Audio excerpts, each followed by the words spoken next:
Hello and welcome to Connect the Dots, our web tech talk show, heading to episode number 12.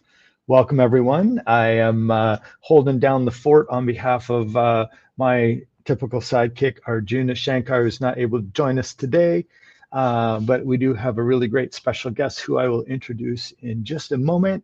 For folks that are listening in on LinkedIn or at some time in the future on any of the places where you find podcasts or YouTube, the idea behind the show was to create an environment where we can discuss web technologies, marketing technologies in a down to earth way, and maybe share some of the more complicated aspects of the technology in a kind of in a simple manner and get conversations started.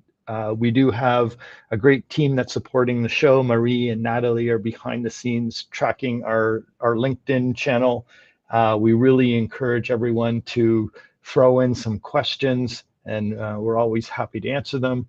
We got the idea from listening to the car guys back in the day, and actually still currently, which is a show where you can call in and ask your questions about making your car work better. And these two chaps always seem to have good answers or the propensity to discover the answers and share them later. So that's what we're trying to do, make web technology more approachable and really to share the insights and expertise of friends that I've made along the way running a digital agency for the last 20 years.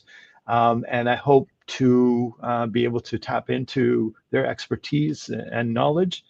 And to that point, I'd love to introduce our special guest for this week. We're super stoked and lucky to have Ken Maclean, who runs a shop called Marketize. And he is going to share a variety of different insights and aspects on the concepts around fractional marketing and how to get involved with marketing professionals that have tenured experiences um, at the amount and degree that you need them for. So maybe as a way of introduction, Ken, welcome. Thanks for carving out a bit of your day to join us here live on Connect the Dots. Yeah, thanks, Chris. I really appreciate you having me on the podcast. Yeah, super cool. So you can probably do a better job of introducing yourself than I, but maybe do you want to just tell the folks that are tuning in a little bit about yourself Sure. and what your vision for fractional marketing is, and they just love to hear a little bit about you and Yeah, maybe what you've done. yeah. So maybe I'll give you just a really quick kind of historical perspective. So I actually started in digital way back in the 1990s, so pre Y2K. So some younger folks may go, "What's Y2K?" But What is Y2K? yeah, so I then usually followed that up with it was the year that Google started. So yeah, most people know that, and it resonates with them. So, but I started back then. Prior to entering the digital space, I'd been working in television. I actually sort of had big dreams of becoming a Hollywood screenwriter, but sadly, I didn't possess the talent to match those big dreams. So I decided to give sort of the emerging world of the internet a try. So, and over the last, I guess, 25 years, I've been fortunate to work in a number of different kind of digital capacities. A lot of it focused around strategy and content and marketing program delivery. Working with tech startups and media companies and Marcom agencies, some large, some small. And, so again, had the opportunity to work on some, fairly large integrated marketing programs for clients like Nike and FedEx and folks like that. And then about 8 years ago, I joined Reliance Home Comfort, which is a large home services company here in Mhm. Canada. And I think, yeah, that's where we met, Chris. Actually, we Yeah, that's right. collaborated on a website redesign, which is a great project to work with you and your team on. But I started with Reliance in much more of a pure play digital marketing role. At the time, I would say I had some gaps in my knowledge base as it related to digital marketing. So things like performance marketing, so Mhm. C and search engine optimization. Those were things that I would have said were kind of areas of weakness or sort of knowledge gaps. And so it's really fortunate, in that role to learn a lot more about some of those disciplines and help me kind of round out my digital marketing skill set. And then Super. yeah, sorry, go ahead. Sorry there, I just had a little bit of I think I'm glitching here. 1 second, we're back. No, you just popped a few different ideas in my head, and Sure. just so the audience knows, we don't sit down and kind of script this out in too great a detail. So I'm just kind of taking some cues here, but you did mention something about your past expertise in and around search, and I'd like to get back to that at some point in time during the show. And it is funny just to think back when we met on Reliance, and it seems that you've now put together your own shop, and you are particularly looking at helping larger organizations with what you're calling fractional marketing opportunities. Can you just explain how you define that term? Yeah, absolutely. I mean, I think fractional, I mean, it means different things to different people, but kind of at its sort of basics, it really refers, to a marketing model where companies would hire people on either a fractional or a part-time basis versus bringing, people in on a full-time basis and assembling a larger team. The reality is with something like that, for a lot of organizations, especially smaller ones or ones that are kind of in the small to mid-size enterprise level, they don't necessarily have the resources and budget to be able to assemble a full-time team with all of these marketing disciplines. And so that's where fractional marketing really comes in, is that you can engage people who are kind of either overarching sort of strategic specialists, which is kind of what I would say I bring to the table, or you have people who have very specific sets of digital marketing, skill sets, whether it's SEO or PPC or content marketing. So, essentially, it's just a really good way for you to to access some of that that expertise, so that you can execute your marketing activities in sometimes a resource constrained environment. Yeah, it makes a lot of sense. Just as an aside to the folks that are taking a moment to tune in at 10 o'clock this morning on Eastern time, feel free to ask questions or leave any questions in the comment areas on your channel of choice or wherever you're tuning into us. Ken, when you talk about kind of fractional marketing, and it does seem to be a trend around this concept of fractional senior positions that gives smaller business access to seasoned professionals. How would you say, what does the ideal kind of customer look like? What is the size of that company? Where kind of are they at in their journey? Where does that kind of start to calibrate with the services that you offer? Yeah, I think it's a really good question. Again, I'd probably start by saying I think fractional works for any size of organization. It could be from a very small organization that's just starting out, who's trying to really just understand how they build a fairly basic plan and understand marketing better, to even the largest organizations who may have a specific problem that they're trying to solve, and they want to bring in somebody on a fractional basis to help solve that. But what we find in terms of our kind of ideal customer, who probably gets the most out of that fractional model, tends to be companies that are sort of less than 100 employees, and probably would have a top line revenue of somewhere between $2 and let's say $50 million. Again, these are companies that they're experiencing good growth. They've got profitability to invest in marketing. But again, they don't have the kind of dollars that they can basically put together a full team of people. So again, they recognize the need, and that's where fractional comes in. That you can on a part-time basis, bring in the different expertise you need. So certainly that's the kind of the type of organizations that we think we can bring the most value to. Yeah, super cool. We've actually had some requests to leverage some of our services on a fractional basis as well, and we're kind of like, it's not really our revenue model, but it kind of makes sense.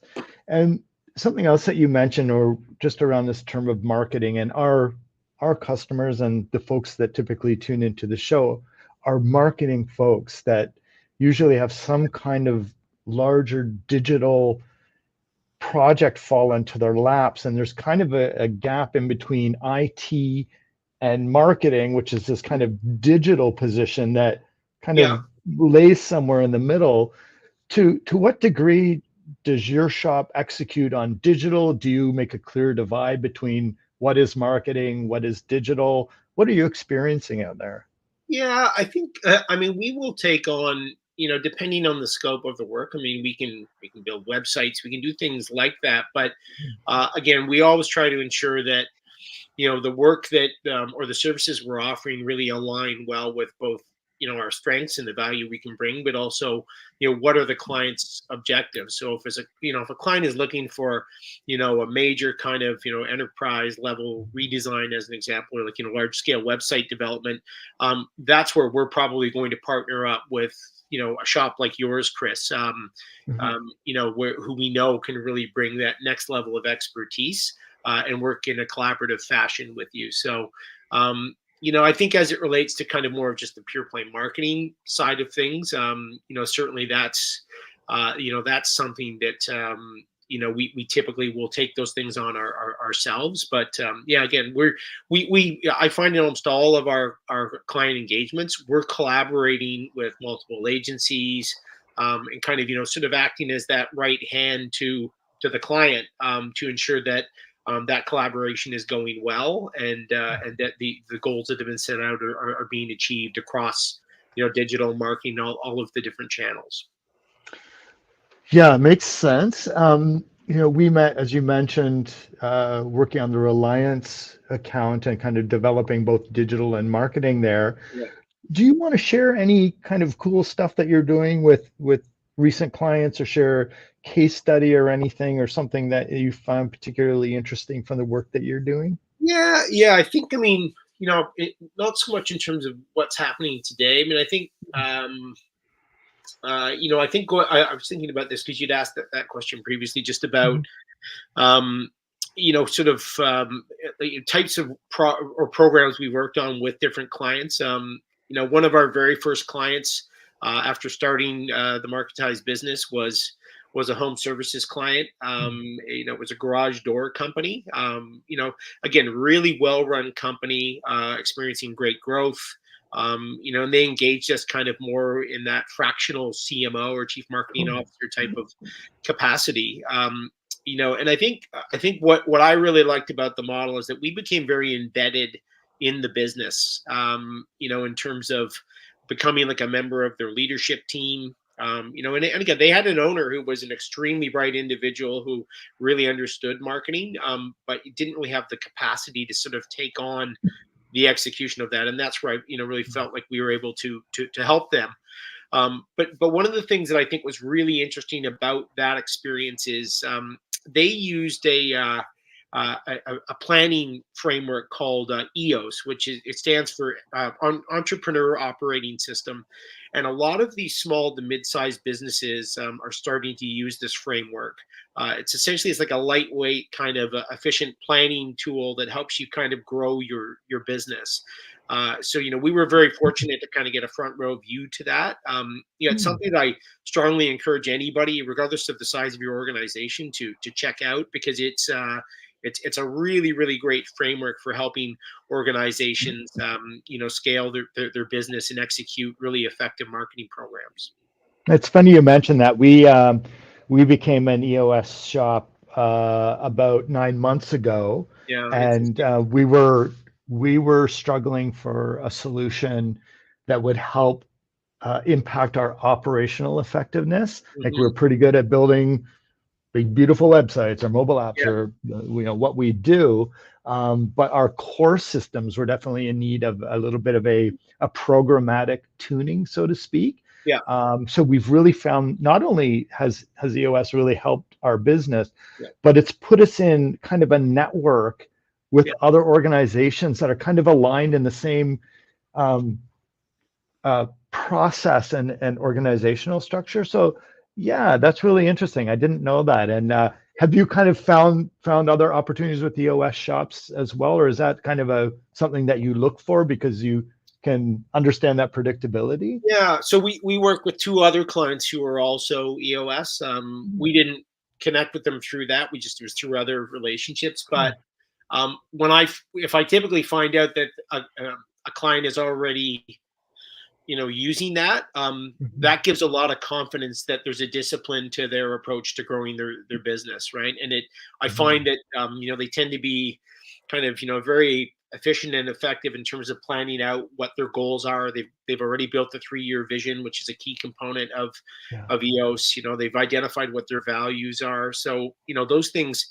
Those are really important to growing a business. So again, when we find out that an organization has already embraced the EOS, operating system, we've got a lot of confidence that we're going to work well together because we tend to be very focused on planning and making sure that you've got a very clear sort of roadmap to achieve all of your different marketing objectives.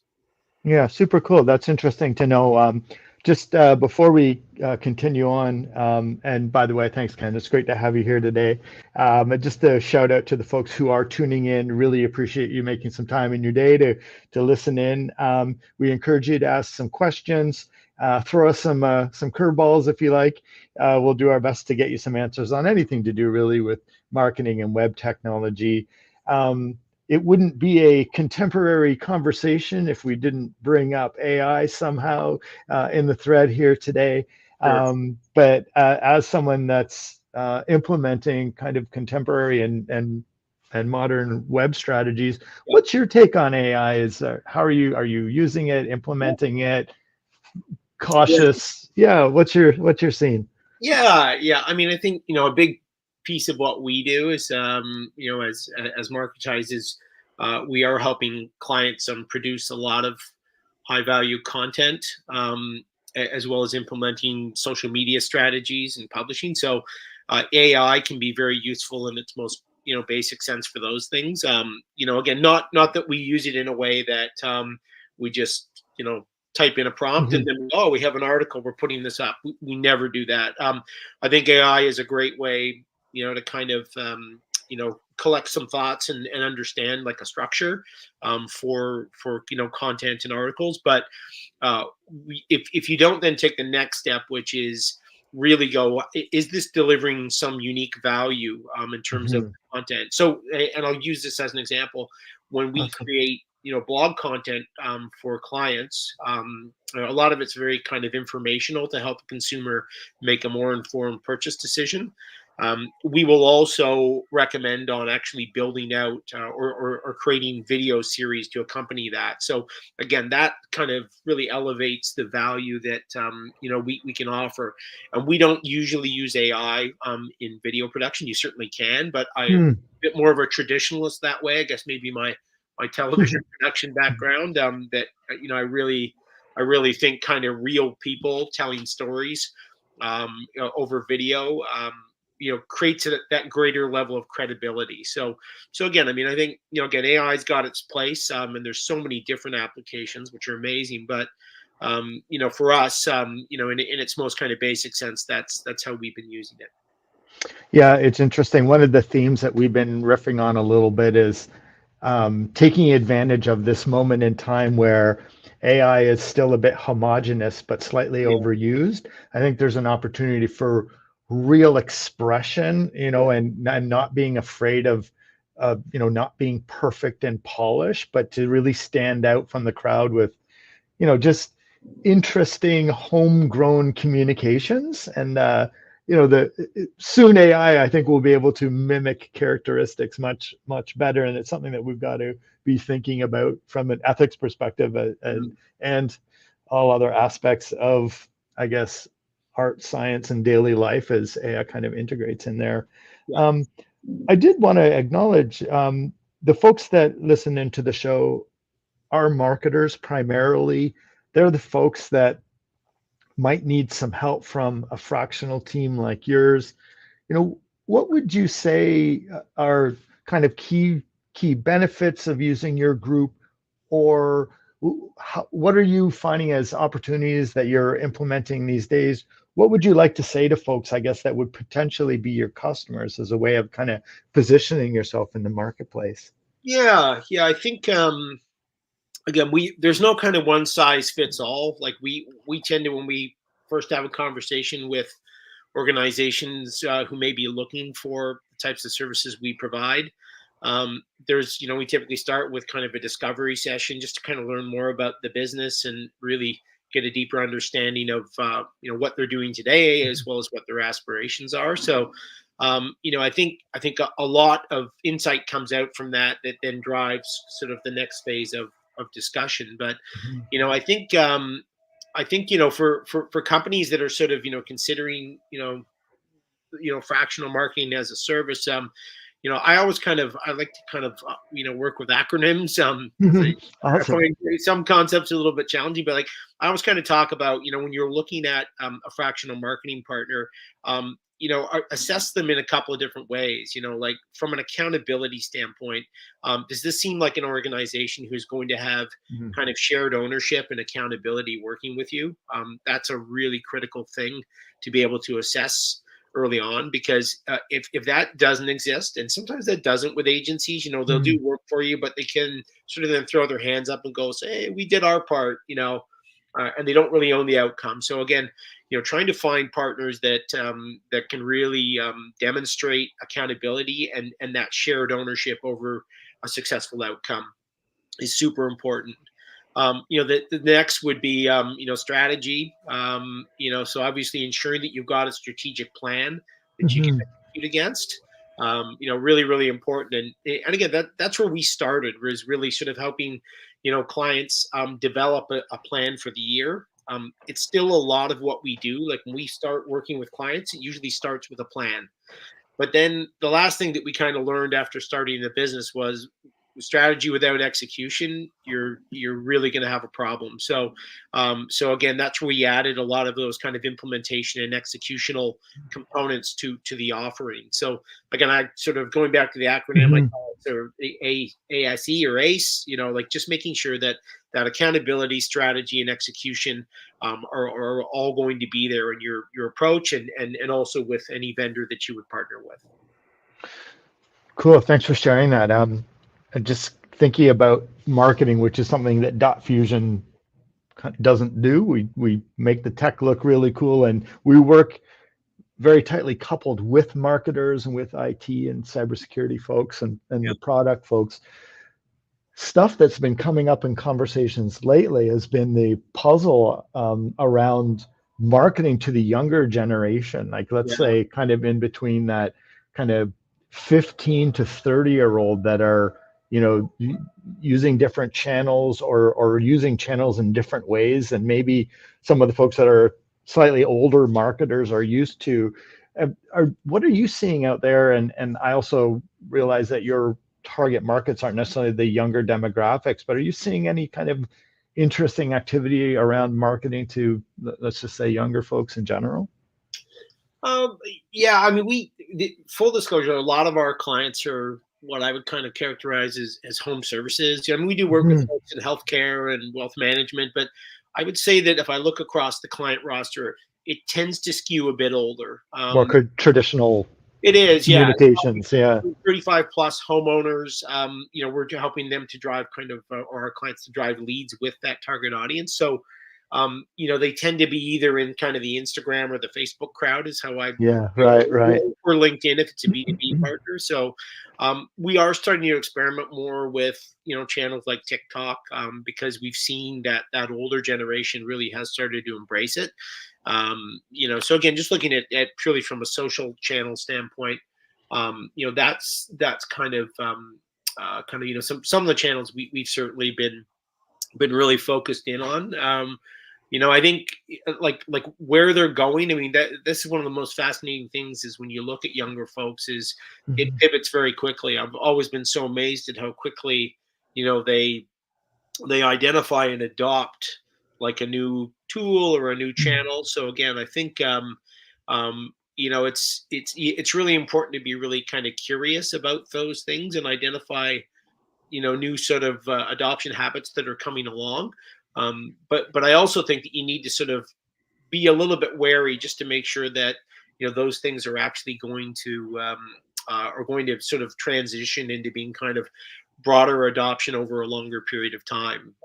Because sometimes you go, oh, this is the latest new thing, and then it's gone in 3 to 6 months, and you've invested time and energy in something that now you really can't execute against anymore. Right, right. I'm kind of stuck in the middle where I want to know everything about all the channels as well, because inevitably we need to be kind of integrating into them or aware of how they work. Yet also, man, I like spending time outside with no connective devices at all. And how are we thinking about marketing outside of the digital spheres? There's opportunities around events and really, I guess, just new interesting ways of thoughtfully interrupting people to be aware of the products and services that we're both trying to promote in one way or the other, and often just wonder about alternative marketing methods and what's kind of right on the edge of newness in that department, where we got to keep the fundamentals working, but to what degree do we go out kind of on a limb and try new stuff? Yeah, yeah. I mean, I think events are a really interesting world where there's a lot of innovation happening. So, I actually worked for a number of years with Arlene Dickinson from Dragon's Den on Interesting. on entrepreneurial community, and we ran a whole bunch of events, and what was really interesting about that, there were a lot of speaking events. I mean, there's something very powerful about that when people actually connect physically, Hmm. especially in what has become a very primarily digital world. So I think like finding or employing technology to really make those things more meaningful. I think there's a lot of interesting new technology that's coming along. Even when you attend things like trade shows, your ability to kind of capture leads for prospective Hmm. customers. It can be, there's some really interesting ways to do that. Obviously, with barcode scanning and things like that, or NFC. So I think, those are really some really interesting new technologies that, or not new technologies, but technologies that, are worth considering in the context of those physical types of events. Maybe just to share a bit of a conversation that